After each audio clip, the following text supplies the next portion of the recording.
আপনি কি জানেন মহাভারতের যুদ্ধে সৈন্যদের জন্য প্রতিদিনের খাবার কিভাবে তৈরি করা হতো, যাতে খাবার বেশি বা অপচয় হতো না, আবার কারো কমও পড়তো না। মহাভারতে বর্ণিত কাহিনী অনুযায়ী যখন উডুপি রাজ্যের রাজা তার সেনাসহ কুরুক্ষেত্রে পৌঁছালেন, তখন কৌরব ও পাণ্ডব উভয়ই তাকে নিজেদের পক্ষে টানার চেষ্টা করতে লাগলো। কিন্তু উডুপি রাজ্যের রাজা ছিলেন অত্যন্ত দূরদর্শী, তাই তিনি নিরপেক্ষ থাকার পথ বেছে নেন। তিনি শ্রীকৃষ্ণের কাছে গিয়ে বললেন, যুদ্ধ করতে আসা প্রত্যেক যোদ্ধাকেই তো প্রতিদিন খাবার খেতে হবে, তাই আমি এই যুদ্ধের ভোজন ব্যবস্থার দায়িত্ব নেব। সবাই তার প্রস্তাবে সম্মতি জানায়। কুরুক্ষেত্রের যুদ্ধ 18 দিন ধরে চলেছিল এবং প্রতিদিন হাজার হাজার লক্ষাধিক মানুষ মারা যাচ্ছিল। তাই তিনি যদি পুরো সৈন্যদের জন্য খাবার রান্না করতেন, তাহলে খাবার অপচয় হতো।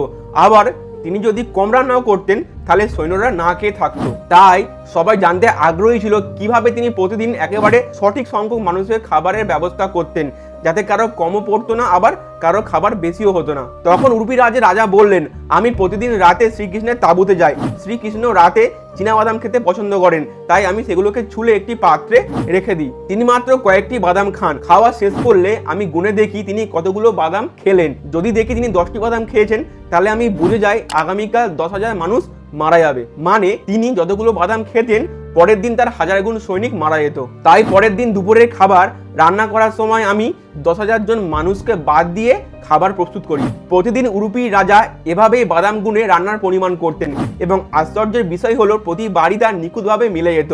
তাই কমেন্টে লিখুন, জয় শ্রীকৃষ্ণ।